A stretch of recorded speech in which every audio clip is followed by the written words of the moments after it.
안녕하세요, 예도입니다. 여러분, 제가 저번에 파킹 통장을 소개했는데 진짜 소개하자마자 이율이 팍 떨어지지 뭐예요? 기분 나빠서 정말. 사실 금리가 하락세인 건 맞고 파킹 통장 같은 경우에는 하루아침에 금리를 떨어뜨릴 수 있기는 해요. 그에 비해 예금은 특정 기간 동안 약속된 금리를 주는 조건이죠. 그렇기 때문에 오늘은 은행하고 약속된 기간 동안 일정 금리를 받는 예금 추천 가지고 왔습니다. 가시죠!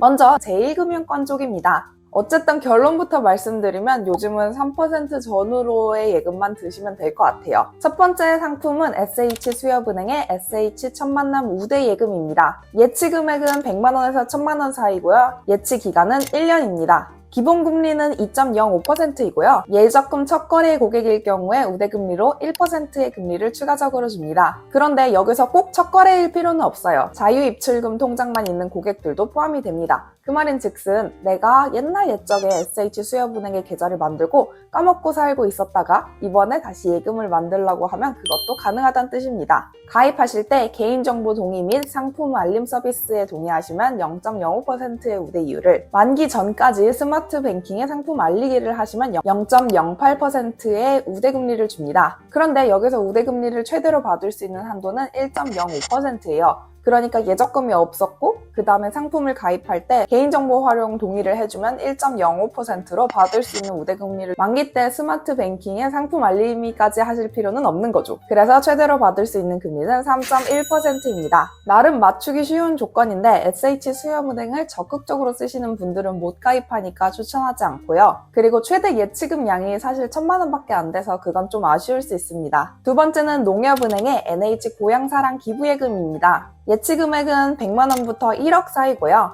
기간은 12개월 이상 24개월 미만입니다. 원래 기본금리라고 적혀져 있는 곳은 2.4%인데 고향사랑 특별금리라는 명목으로 0.05%를 추가로 줍니다. 그래서 사실상 기본금리가 2.45%인 거랑 동일해요. 그리고 고향사랑 기부금을 건당 5만원 이상 납입하신 분들에 대해서 0.5%를, 참고로 고향사랑 기부금 제발 하세요. 나이가 만 65세 이상이거나 거꾸로 만 34세 이상일 경우에 0.1%를 줘서 최대로 받을 수 있는 금리는 3.05%입니다. 나이만 되시면 가입하는 거 추천드려요. 우대 조건이 사실 별게 없거든요. 세 번째는 IM뱅크의 IM주거래 우대예금 천만남 고객형입니다. 예치 금액은 100만원 이상이어야 되고요. 예치 기간은 12개월 이상 24개월 미만입니다. 기본금리는 2.26%이고요. 인터넷이나 모바일로 가입한다면 0.05% 추가 금리를 줍니다. 상품 가입 전 1년 전에 이러한 상품들을 가입하지 않았다면 0.2% 우대이율을, 상품 가입 전 1개월 전에 신용카드나 체크카드를 신규로 발행한 고객의 경우 0.2%입니다. 이게 무슨 말이냐면 예금 중에서는 예금을 먼저 들고 그 다음에 카드를 발행해야 되는 경우도 있거든요. 근데 요거는 거꾸로예요. 카드를 먼저 발급을 받으시고 그 다음에 예금을 들어야 우대금리가 적용이 됩니다. 그리고 상품 가입 전 1개월 전에 인터넷, 폰, 모바일 뱅킹을 가입한 고객에 대하여 0.2% 우대이율을 줍니다. 그러니까 예금을 들기 전에 인터넷 뱅킹도 가입을 하고 카드도 발급받고 그 다음에 예금을 드시는 걸 추천드립니다. 그래서 최대로 받을 수 있는 금리는 2.91%입니다.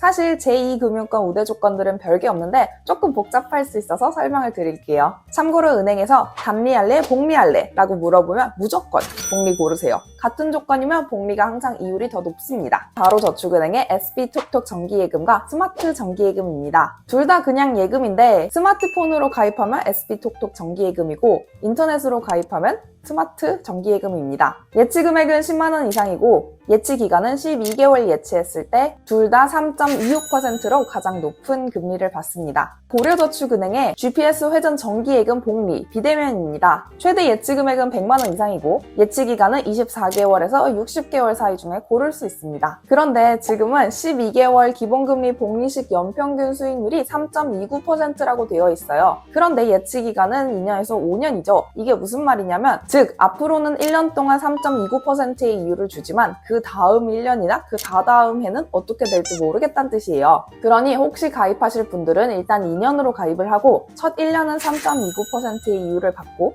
그 다음에는 조금 봐야 될 것 같긴 하네요. 천안 사시는 분들이면 추천을 드립니다. 바로 청주저축은행의 펫펜 정기예금 천안지점입니다. 반려동물이 있으신 분들에 한하여 예치 금액은 최소 10만원이고 예치 기간은 12개월입니다. 그럼 최대 금리인 3.4%를 가지고 가실 수 있습니다. 현존하는 예금 중에선 가장 높은 금리임에도 불구하고 뒤쪽에 소개드린 이유는 천안 지점까지 직접 가서 영업점에 방문을 하셔야 됩니다. 그래서 가까우시면 추천을 드리지만 그게 아니라면 굳이 추천드리진 않습니다. SBI 저축은행의 정기예금입니다. 예치 금액은 10만원 이상이고 우대금리 받으려면 1000만원 이하로 예치해야 되긴 합니다. 또한 예치 금액은 12개월 이상 15개월 미만일 때 가장 높은 기본 이율인 3%를 가지고 가실 수 있고요. 비대면으로 가입하면 우대금리가 0.1%, 장애인 등록 고객 시 1000만원 이하 그리고 12개월로 예금을 예치했다면 0.2% 우대이율을 추가로 줍니다. 즉 모든 우대금리를 지킨다면 최대로 받을 수 있는 이율은 3.3%이긴 한데 장애인 우대금리를 충족 못하실 거면 굳이 가입할 필요는 없는 예금입니다. 제1금융권에서의 추천은 간단합니다. 수협은행 안 쓰셨으면 SH 천만남 우대 예금을 근데 나 돈 1000만원 이상 예치할 건데? 하면 NH 고향사랑 기부 예금을 추천합니다. 고향사랑 기부할 수 있는 사이트는 더보기란에 둘게요. 여기가 뭐냐면 올해 내로 10만원을 기부를 하면 이 웹사이트에서 답례품을 줍니다. 근데 이 10만원을 내가 손해를 보는 게 아니라 나중에 연말정산할 때 다시 세액공제로 돌려받아요. 그럼 나는 답례품도 받고 예금도 들고 기부도 하고 일석삼조죠? 제2금융권 같은 경우에는 내가 들 수 있는 조건 중에서 가장 이율이 높은 아이를 찾아서 드시면 됩니다. 오늘 예금 추천은 여기까지고요. 봐주셔서 감사합니다. 궁금한 사항이나 추가로 요청 사항 있으시면 댓글로 남겨주시면 다음에 또 참고하도록 하겠습니다. 안녕!